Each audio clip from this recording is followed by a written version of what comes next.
반갑습니다.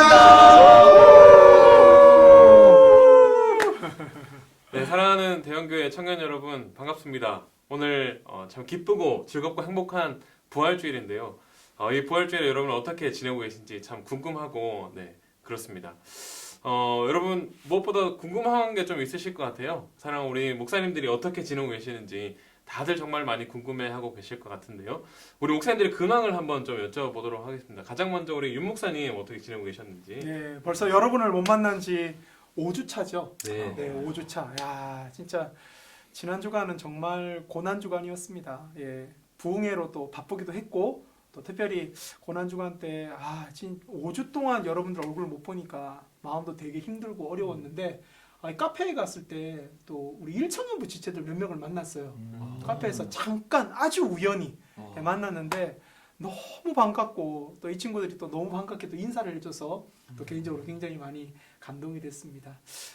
고난주간은 뭐 여러분들도 다 동일하게 고옥하는 목사님의 말씀을 들으면서 은혜를 많이 받으셨을 것 같고요. 이제 오늘 부활주일인데 또 우리 저희 삼청년부에서는 부활주일 날 9시 15분, 11시 15분 요즘 아주 핫한 주차장 예배 있지 않습니까? 네, 우리 대형교회 이 주차장에서 9시 15분, 11시 10분에 우리 임원들하고 또 리더들이 같이 차를 몰고 와서 거기서 예배를 드리고 그리고 또 이제 같이 이렇게 신방도 조금 하고 그리고 또 이 친구들이 또 이렇게 선물을 조금 이렇게 만들어서 그래서 또 지목하는 사람들을 다음 주 주중에 또 제가 이렇게 드라이브 스루도 아니고 드라이브 인도 아니고 애매모호한 지목 신방으로 저희가 이렇게 보내기로 했습니다. 뭐 이렇게 지내고 있습니다. 네. 네, 감사합니다. 계속해서 우리 박재홍 목사님 어떻게 지내셨는지. 고난 주간답게 옥하는 목사님 특별 말씀 부흥회 말씀 들으면서 큰 도전과 또 새 힘을 얻었던 것 같습니다. 청년 여러분들도 코로나 사태로 인해서 집에만 계시지 말고 이렇게 말씀을 통해서 또 도전과 은혜 받는 그런 시간들 보내는 거 중요한 것 같습니다. 네. 네. 뭔가 끝이. 네, 우리 배 목사님 네, 어떻게 새롭게. 네. 네, 저도 요즘 그러니까 한 주간 고난 주간 지나왔는데 저 특별히 또 책을 오래된 책이긴 한데 데이비드 벤의 사랑에 항복하다. 몇 년 전에 읽었는데 다시 책을 사서 읽었습니다. 정말 새로운 감동. 여러분들에게 꼭 한번 추천드리고 정말 하나님께 사랑받기 위해서 몸부림치는 인생이 아니라 정말 하나님 그 사랑 때문에 하나님 앞에 삶을 드리는 그 사랑 앞에 항복하는 그런 내용으로 구성되어 있습니다. 꼭 한번 읽어보시면 좋겠고 저는 이 책 통해서 참 많이 다시 한번 하나님 사랑을 기억하고 또 하나님께 기도하는 시간이었습니다. 너무 진지합니다. 배 목사님 진짜 이 감동 받으셨는 게 눈가에 눈물이 그렁그렁.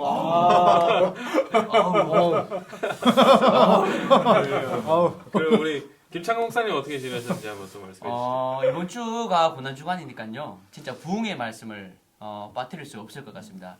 일단 말씀 듣는 것도 너무 좋았고 은혜롭고요. 무엇보다도 이제 하루 다 이렇게 말씀을 딱 가족하고 이제 딱 예배를 드리면서 마치고 난 뒤에 아내하고 이야기하는 시간이에요. 근데 이야기하면 할수록 풍성해지더라고요. 우리 가정에서 또 결단할 수 있는 몇 가지 건이 있었거든요. 그래서 서로 결단하면서 또 여러 가지 생각을 이렇게 정리할 수 있는 시간이 되어서 너무 은혜롭고요. 그리고 개인적으로 이번 한 주간은 어떻게 보내냐면 운동을 시작했습니다. 일단 팔굽혀펴기 정자세로 딱 해가지고 집에서. 예, 그래가지고 이제 다시 한번 건강을 관리해야겠다 생각해서 개인적으로 운동도 시작을 했습니다. 얼마 전에 우리 그 김창근 목사님 또 이렇게 런닝에 또 이렇게 도전하고 그 얘기 하시면 안 됩니다. 예, 런닝 이제 안 합니다. 팔굽혀펴기로 바뀌었습니다. 네, 바뀌었습니다. 네, 다들 알차게 이렇게 잘 보내신 것 같습니다. 네. 그리고 우리 그렇죠. 조기훈 목사님 네. 이번 주간에 한 말씀 해주시죠. 네. 참 감사하게도 이번 주에 그 둘째 아이가 태어났습니다. 이름이 승아입니다. 승아. 네. 승순이가 아니고. 저희는 그렇게 믿었는데 물론 승순이가 아니고 좀 미리 정해놨어가지고 네, 또 건강하게 잘 태어났고 뭐 엄마도 이제 건강하게 잘 회복하고 있고 네. 참 감사한 고난주간이었고 네. 또 기쁜 부활주일을 그 맞이했습니다. 아들 태어났을 때하고 딸 태어났을 때하고 좀 다르지 않았어요? 아 느낌이 달랐죠. 그죠? 네. 예. 딱 처음 봤을 때 네. 그 제가 첫째 때는 탯줄을 못 잘랐어요. 그래서 못 잘랐어요? 그 출산할 때 제가 같이 못 있었거든요. 아, 그래. 강도사고를 친다고. 아이고야. 우리가 마음이 짠하지. 아, 예. 근데 둘째는 제가 직접 안고 네. 탯줄도 끊고 목욕도 시켜보고 이렇게 아. 했는데 느낌이 굉장히 예. 딸이구나. 그렇구나. 감회가 사실 들었어요. 예, 청년부 목사님들이 전부 다 아들과 딸들이 다 있어요. 그렇네요. 네. 저희는 네. 지금 아들과 딸이 다 아들과 딸을 다 키워본 그 경험자인데 사실 우리 조 목사님만 사실 이제 딸이 없어가지고 그랬는데 드디어 딸이 태어났어요. 자, 네, 그러면 이제 계속해서 좀 이렇게 나눠보고 싶은 이야기 주제가 이제 21대 네, 국회의원 네, 또 총선거 네, 4월 15일 수요일로 다가왔죠. 그렇죠. 네, 그래서 우리 청년들이 또 우리 대한민국 국민으로서 네, 한 표의 이 행사를 할 때가 왔는데 네, 꼭 투표하시고 또 여기에 대해서 우리 또 조예가 깊으신 네 김창곤 목사님 한 말씀 해주시죠. 저희가 깊어서 나이가 먹으면 먹을수록 참 선거라는 거에서 조금 진지하게 한번 생각이 되더라고요. 대한민국 국민으로서 반드시 투표를 해야 됩니다. 우리 청년들도 절대 그 날만큼은 꼭 투표를 했으면 좋겠는데요. 도대체 누굴 찍어야 되느냐? 이게 중요한 거죠. 이게 중요한 거죠. 누굴 찍어야 되냐? 개인적으로 생각했을 때 이런 생각도 듭니다. 그 사람의 그 당에 무엇을 지지하는지 정책을 좀 꼼꼼하게 살펴볼 필요가 있을 것 같고요. 그리고 그 정책이 교회를 살리는 것인지 이걸 한번 꼭 챙겨서 도장을 꽉 찍어주시면 참 좋을 것 같습니다. 대한민국 국민으로서요. 한 표가 정말 중요한 시점이니까 여러분들 꼭 투표해 주시면 감사하겠습니다.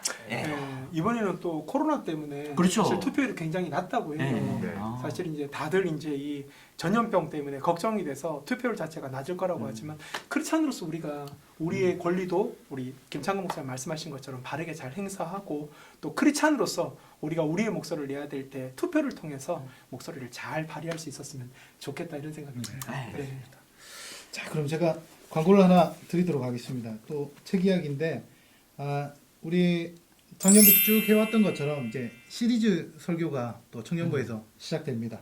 그래서 조정민 목사님의 무엇이 성숙인가, 또 마태복음에 나와 있는 그 팔복을 중심으로 쭉 풀어놓은 책인데 다음 주부터 기대하셔도 좋습니다. 이 내용으로 쭉 나갈 텐데 미리 우리 청년들은 좀 구입하셔서 미리 챕터별로 읽어가면서 따라오시면 큰 도움이 될 것 같습니다. 네. 주제가 총 12개의 주제로 이루어져 있으니까요. 매주 한 꼭지씩 이렇게 쭉 진행하면 되겠다 이런 생각이 들었는데 같이 좀 은혜를 많이 받았으면 좋겠습니다. 네. 자, 그러면 이제 말씀을 드려야겠죠. 그죠? 예, 오늘은 아주 특별한 강사분을 저희가 모셨습니다. 우리 조준일 목사님께서 우리 청년부에 이렇게 특별하게 우리 지체들을 위해서 특별히 이 시기 때 꼭 들어야 될 말씀을 이렇게 준비해 주셨는데요. 저희 청년부에서 진행했던 이렇게 많은 강의들인데 그 중에 베스트 오브 베스트 그 중에 이제 한 분이 우리 조준일 목사님의 강의였습니다. 그 강의를 굉장히 요약하고 압축을 시켰습니다. 네. 그래서 여러분들이 이 강의를 통해서 짧은 시간이지만 집중해서 들으시고 또 현 세대에 우리가 어떤 관점으로 우리가 살아야 되는지를 말씀을 통해서 들을 수 있는 그런 시간이 되었으면 좋겠습니다. 우리 조준일 목사님을 박수로 모시겠습니다. 읽어볼까요?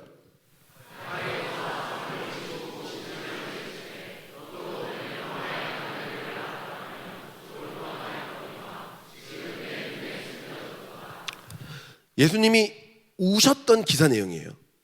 예수님은 나귀를 타고 제자들의 환영을 받으며 당당하게 예루살렘으로 걸어가십니다. 근데 잘 가시다가 예루살렘 성벽 가까이 왔을 때 갑자기 우십니다. 당황스럽습니다. 무리들이 환호했어요. 호산나 호산나 그렇게 환호하는데 갑자기 우셨다고 해요.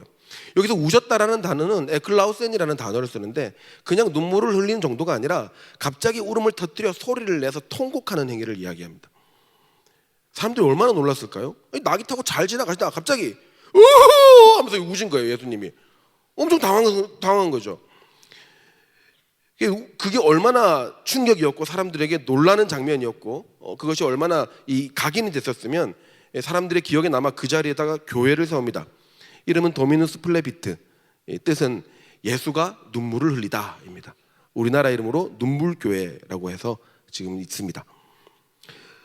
이 유명한 성역사 사건을 대부분은 알고 있습니다. 그런데 우리가 주목해야 될 것은 예수님께서 왜 통곡했느냐입니다. 예수님이 갑자기 예루살렘에서 통곡을 하신 것은 예루살렘에서 일어나는 모든 일들을 보시고 예루살렘이 계속 이렇게 가다가는 나중에 어떻게 될지를 미리 아시고 우시는 것이었어요. 나중에 어떻게 되나 44절에 예수님이 이야기를 하셨습니다. 돌 하나도 돌 위에 남기지 아니하리라. 예루살렘이 망한다고 이야기했어요. 실제로 그 뒤 40년 후에 로마 군대가 예루살렘으로 쳐들어옵니다. 3일 동안 토성을 쌓고 예루살렘을 공격했고 당시 예루살렘 안에서 유월절을 지키기 위해 모여든 백성들은 기근과 질병으로 죽어갔습니다. 파괴된 거죠.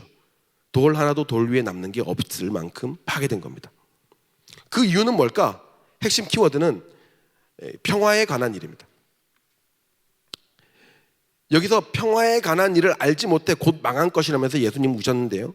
여기서 평화에 관한 일은 예수 그리스도 자신에 대한 것이었어요.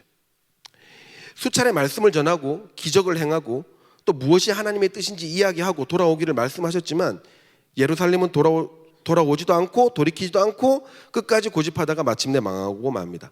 예수님은 그것을 미리 보시고 운 것입니다. 이 사건은 예수님이 우신 그 자리가 어디냐가 중요한 게 아닙니다. 예수님이 왜 우셨냐가 중요한 거예요. 다른 말로 하면 백성들이 예수님이 왜 우셨느냐를 보고 어떤 포지션을 취했느냐예요.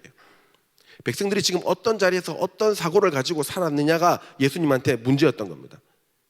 여러분 오늘도 마찬가지예요. 예수님은 이 땅에 오셨으나 세상은 여전히 예수님의 뜻을 외면하고 있습니다. 그래서 예수님은 또 우십니다. 왜냐하면 수천 년이 지났지만 여전히 많은 인간들은 평화에 관한 일, 하나님 나라의 가치를 따르지 않습니다. 심지어 교회를 다닌다는 성도들도 그렇습니다. 여러분 지금 우리는 어떤 포지션을 취하고 있습니까? 우리가 살고 있는 이 세상은 그리스도에 대해 하나님 나라에 대해 어떤 포지션을 취하고 있습니까? 오늘 우리가 생각해야 될 이 포지션의 문제는 단순히 정치적 입장의 문제가 아니에요. 문화적 포용의 입장이 아니에요. 예술의 다양성 문제가 아닙니다. 당시 예루살렘은 유월절 행사에 무려 100만 명이나 모일 정도로 큰 도시였어요. 잘 사는 도시, 권력 있는 도시였습니다. 그런데 예수님은 그 예루살렘의 성전에 입성하자마자 성전에서 상을 엎으셨습니다. 그 모든 행위가 하나님과 상관없다고 이야기했어요.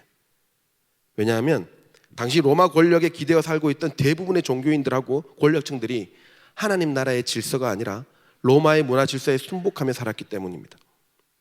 더 좋아 보이고 더 세련된 문화처럼 보였던 로마의 힘, 팍스 로마나를 따라갔던 거죠. 그리고 망한 거예요.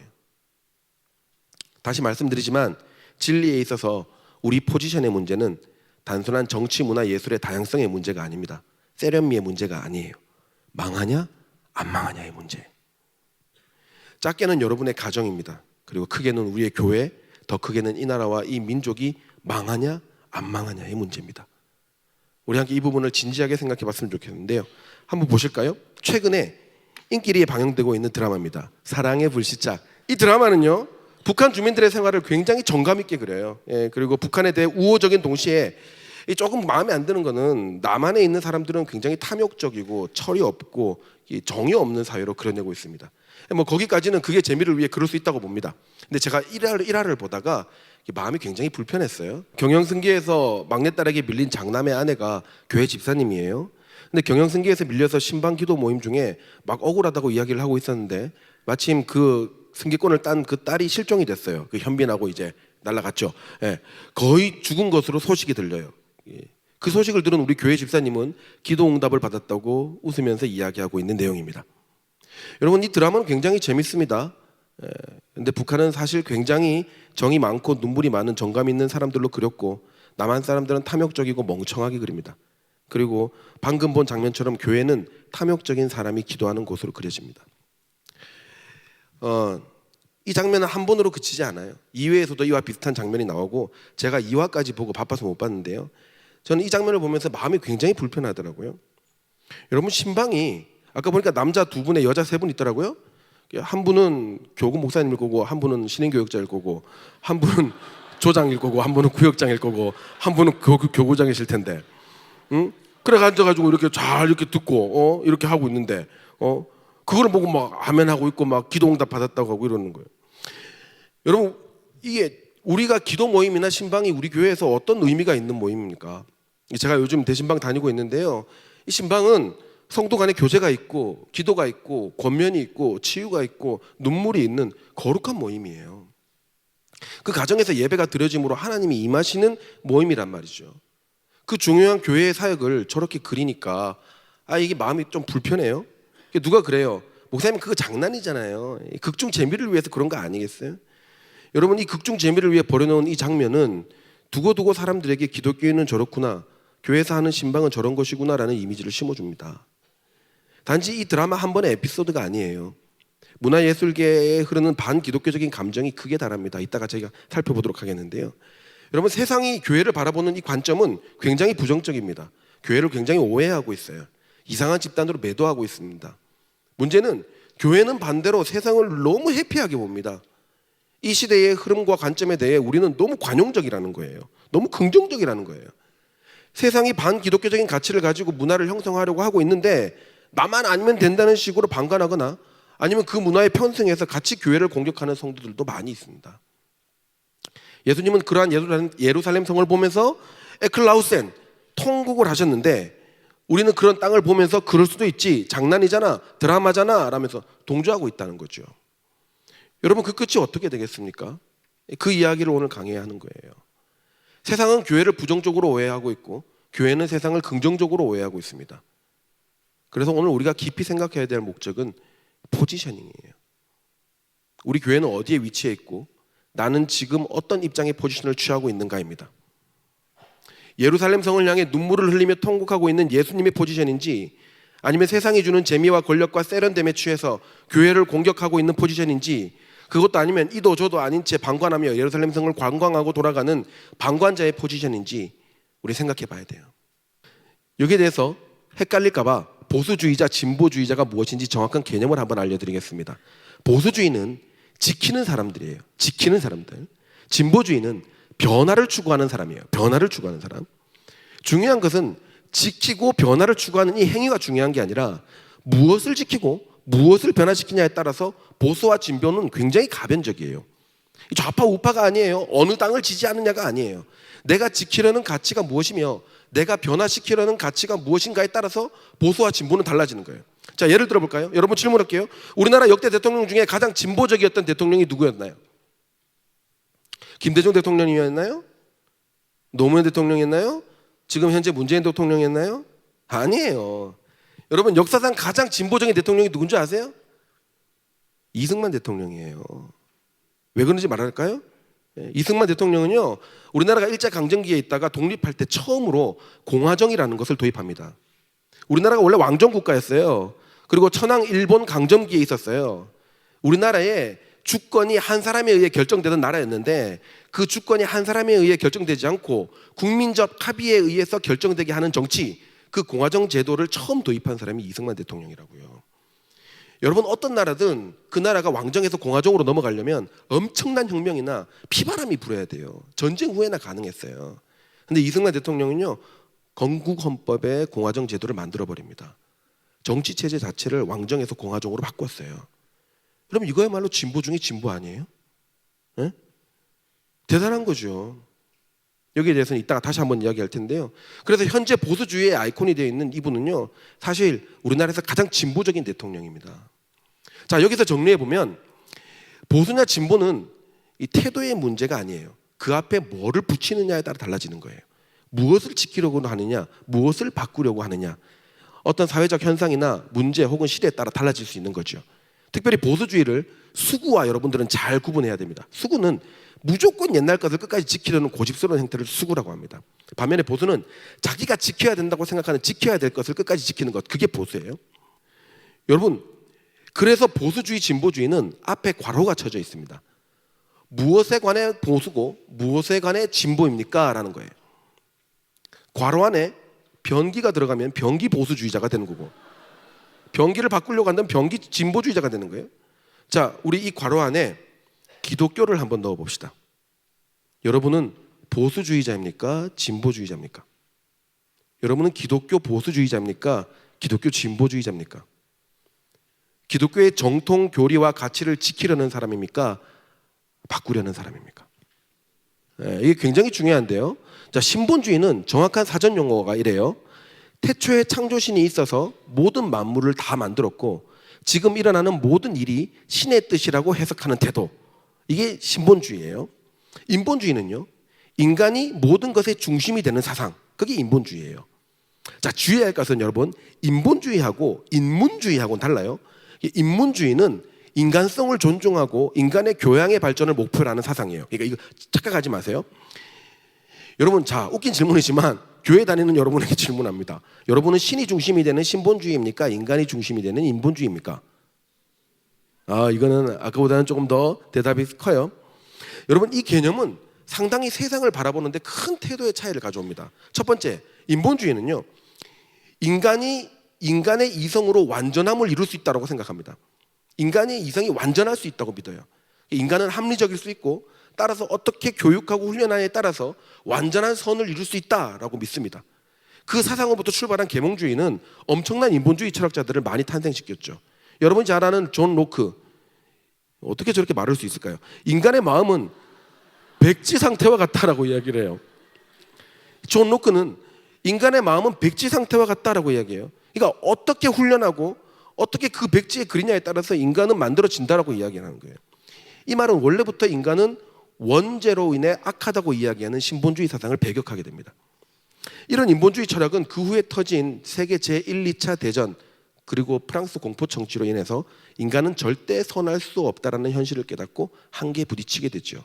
근데 그럼에도 불구하고 현대를 살아가는 인간들에게 여전히 아주 큰 영향을 미치고 있습니다. 여기서 또 다른 입장 차이, 인본주의는 반드시 신을 배척하게 되어 있습니다. 무신론자들이 되는 거죠.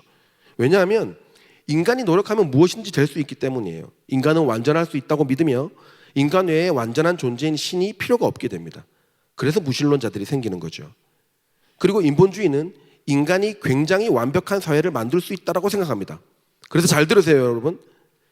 죄송하지만 이 인본주의는 인본주의를 기반으로 인간이 통치해서 가장 평등한 경제체제를 이룰 수 있다고 믿고 만드는 것이 사회주의 경제체제예요. 그리고 이 사회주의 경제체제를 기반으로 가장 완벽한 사회를 꿈꾸게 되는 것이 바로 공산주의입니다. 죄송하지만 인본주의의 끝은 공산주의가 맞습니다. 누구나 행복하고 누구나 평등하며 누구나 만족할 만한 유토피아를 인간이 이룰 수 있다는 발상, 그게 공산주의예요. 여기에 신의 존재가 설 자리는 없는 거죠. 왜? 인간이 신이 되기 때문이죠. 여러분, 내가 이 실제 생활에서 내가 신본주의를 가지고 있느냐 인본주의의 입장을 취하느냐에 따라서 또 이 실제 생활에서 굉장히 중요한 입장의 차이가 있어요. 바로 긍휼과 정죄의 차이가 있어요. 이게 무슨 말이냐면 이 PPT 보시면은 신본주의는 하나님이 중심이 되고 인간은 죄인에서부터 출발을 해요. 그죠? 인간은 죄인에서 출발해요. 그래서 여러분, 인간은 뭘 못하는 게 정상이에요. 죄인이 원래 정상이라고요. 여러분은 죄인이야. 그러니까 여러분은 원래 깨끗하지가 않다고요. 나쁜 사람들이라고, 여러분은. 예. 그리고 여러분이 뭘 못한다? 당연해요. 죄인이니까. 당연해. 그러니까 긍휼함이 생겨요. 인간의 실수에 대해서 잘못해서 그럴 수 있다라고 생각합니다. 그 대신 이 죄인임에도 불구하고 조금이라도 잘하면, 잘하려고 노력하면 그 잘하는 것에 집중하고 칭찬하고 격려하는 것이 이 신본주의에서 나온 자세예요. 원래 이 죄인들이 사는 이 세상과 교회는요, 원래 못 살고 원래 사고가 많고 원래 탈이 많은 게 정상이에요. 그러니까 절대적인 하나님에 더 의지하게 되고 인간에게는 긍휼을 베풀게 되는 거죠. 인간이 못하는 게 정상이라고요. 죄 짓는 게 정상이라고요. 그런데 복음을 받아 내가 조금씩 변화되는 것, 그것을 우리는 점진적인 성화라고 이야기합니다. 그런데요, 인본주의는 인간이 신입니다. 인간이 절대자예요. 인간은 원래 완벽할 수 있다 이렇게 생각을 해요. 그래서 완벽하지 못하면 거기에 엄청난 비방과 비판이 가 있는 거예요. 이 인본주의 진보 세력이 왜 이 사회에 대해서 비판이 많고 비난이 많냐, 왜 데모를 잘하냐, 완벽해야 되거든요. 여러분 진짜 신의 존재를 믿는 신분주의자들은 그렇지 않습니다. 응? 실수와 잘못을 최대한 덮어주죠. 그 상황에서 잘한 것에 집중하고 격려하려고 해요. 칭찬하려고 해요. 왜? 죄인이 이만큼 한 것도 대단한 거거든요. 그리고 자신의 인생의 한계를 잘 알기 때문에 고통 속에서도 감사의 제목을 찾으려 하는 게 신본주의입니다. 잘못된 리더를 보면 권면할 수는 있지만 비난하지는 않습니다. 그리고 성화될 때까지 기다려주고 참아주고 하는 거죠. 여러분은 보수주의자입니까? 진보주의자입니까? 앞에 하나를 더 붙일게요. 여러분은 기독교 보수주의자입니까? 기독교 진보주의자입니까? 저는 완벽한 기독교 보수주의자입니다. 성경의 가치를 지키는 기독교 보수주의자입니다. 그리고 신분주의입니다. 어떤 상황에서도 하나님의 뜻을 구하려고 하고 기독교의 가장 핵심적인 가치를 지켜내려는 신본주의를 바탕으로 한 기독교 보수주의자입니다. 그리고 여러분들에게 이제 말씀드립니다. 여러분도 신본주의에 입각한 기독교 보수주의자여야 됩니다. 어느 당을 지지해야 된다 이 말이 아니에요. 어떤 당이든 그것이 파란색 당이든 빨간색 당이든 노란색 당이든 녹색 당이든 무슨 당이든 간에 성경의 초월적 가치를 무너뜨리고 성경의 절대적 진리를 대적하는 그 정당의 정책에 반대해야 되고 목소리를 내야 되고 그 기독교의 가치를 지켜내야 된다는 거죠.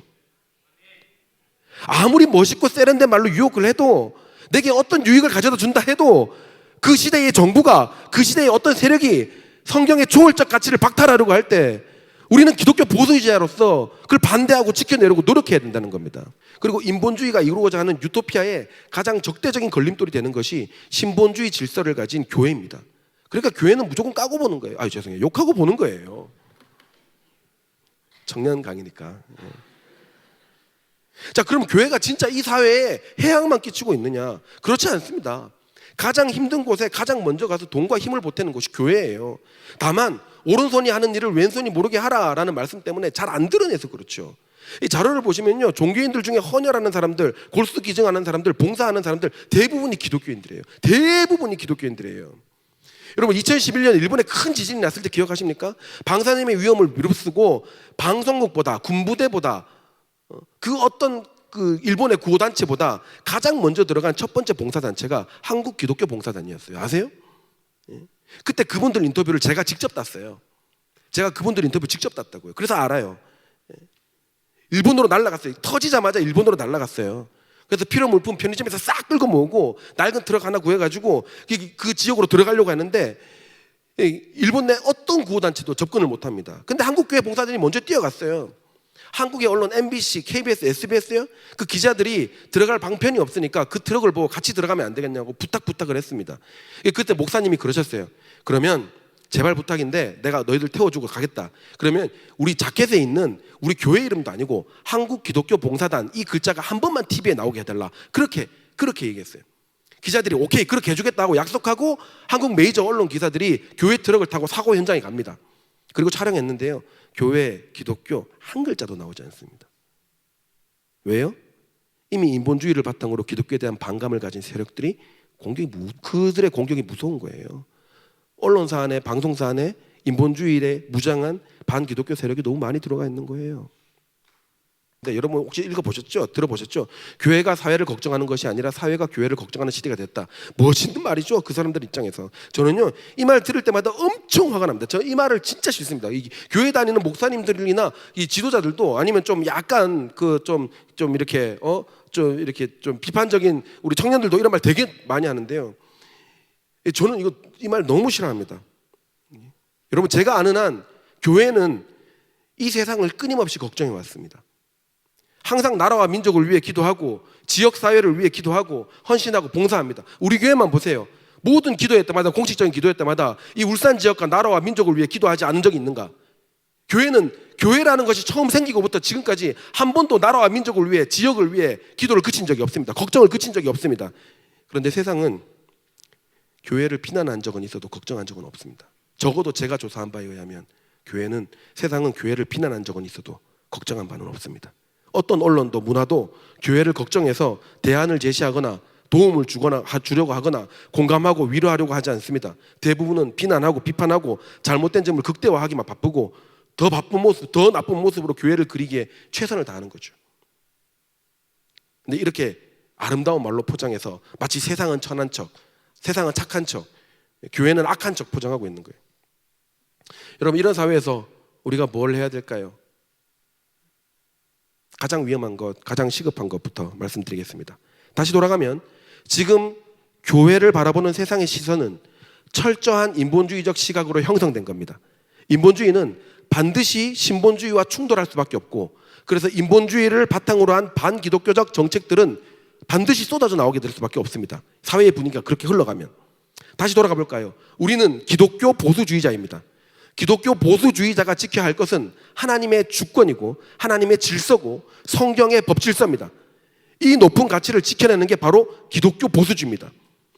그러면 이 높은 가치를 공격하는 낮은 가치가 있어요. 그게 인본주의에서 최고로 숭배하는 인간의 이성입니다. 이 인간의 이성이 사회정책으로 기독교를 공격할 때 우리가 가만히 있으면 안 되는 거죠. 교회에서 정치적인 행동이나 교육을 이야기한다고 할 때 막 자기도 모르게 두드러기 반응을 일으키는 분들이 있어요. 정치적 이슈에 대해 교회에서 이야기하는 것 자체를 부정적으로 생각하는 분들이 있습니다. 여러분, 그거 말이 안 돼요. 왜냐하면 정치는 모든 것을 바르게 다스리는 거예요. 부모가 자녀를 양육하는 것도 정치에 포함되고요. 학교에서 학생들을 다스리는 것도 정치의 개념에 포함되는 거예요. 우리 일상이 전부 다 정치의 영역에 들어가는 거예요. 삶 속에서 신앙을 실천하기 위해서 꼭 필요한 것이 정치예요. 그리스도인이 국가의 정치 사안에서 우리의 포지션을 찾지 않는 것은 굉장히 위험한 태도입니다. 누군가 정책을 통해 신앙의 자유를 흔드는 결정을 정치적으로 하려고 할 때 가만히 방관하고 있다가 당한 나라가 영국이잖아요. 영국의 차별금지법이 통과될 때 영국 교회는 가만히 있었습니다. 지금은요, 이슬람에 대한 공개적인 비판도 못합니다. 교리적 비판을 못해요. 거리의 전도도 쉽지 않아요. 동성애에 대한 성경적 해석도 비판도 못합니다. 우리의 정치적 포지션을 찾고 정책을 강구하는 것, 그것은 언제든지 교회를 공격할 기회만 보고 있는 극단적 인본주의에 대항하는 그리스도의 선한 의무예요. 자, 그러면 우리는 어떤 포지션을 취해야 되는가? 일단 이 사회에서의 흐름이 정책이 어떤 방향으로 흘러가는지, 이 시대의 정부가 어떤 방향으로 정책을 입안하는지 살펴봐야 돼요. 그리고 그것이 교회를 공격하는 정책이 될 때, 성경적 가치를 훼손하는 정책이 될 때 우리는 목소리 내야 되는 거예요. 적극적으로 방어해야 되는 거예요. 1인 시위라도 해야 되는 거예요. 댓글이라도 달아야 되고 전화라도 해야 되는 겁니다. 반성경적 정책을 입안하는 정치인들을 지지하면 안 되는 거예요. 예? 저쪽은 크리스마스 날 트리에 십자가만 봐도 전화해가지고 항의하고 그 십자가 내리는데, 우리가 그토록 소중하게 여기는 성경적 가치의 목을 조여오는 그 법안을 뻔히 보면서도 교회는 정치에 참여하면 안 된다는 소리를 하며 뒷짐지고 계실 겁니까? 성경에서 말하는 진리를 말하지 못하게 하는 차별금지법, 비판을 하지 못하게 하는 법안은 결국은 그리스도인의 자유를 제한하게 됩니다. 우리의 종교적 자유가 제한되는 거예요. 경기도 성평등 조례안이 작년에 날치기 통과됩니다. 예. 경기도에서 초등학생부터 성적 지향 개념을 가르치게 됐어요. 성평등을 가르치게 됩니다.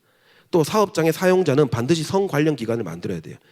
교회가 어린이집 등의 사업을 해도 반드시 젠더 교육을 해야 된다는 거예요. 이 성적 지향이 뭡니까? 젠더 교육이에요. 젠더 교육. 다양한 성이 이 땅에 존재하고 동성애를 인정하는 개념이에요. 성경이 무슨 일이 있어도 반대한 이 성적 지향을 이 정부 들어서 법제화하고 있는 거예요. 한번 법제화되면 그걸 없애는 거는 거의 불가능하다고 봐야 돼요. 성경적 가치를 훼손하는 정책들이 우후죽순 생겨나고 있는 거예요. 목사님, 그것만 너무 보지 마세요. 다른 정책들은 좋은 거 아니에요? 질문할 수 있죠. 재작년이었나요? 학생인권조례안 울산에서 제정하려고 할 때 성평등이라는 문구가 들어가서 우리 교회가 엄청 반대했었죠.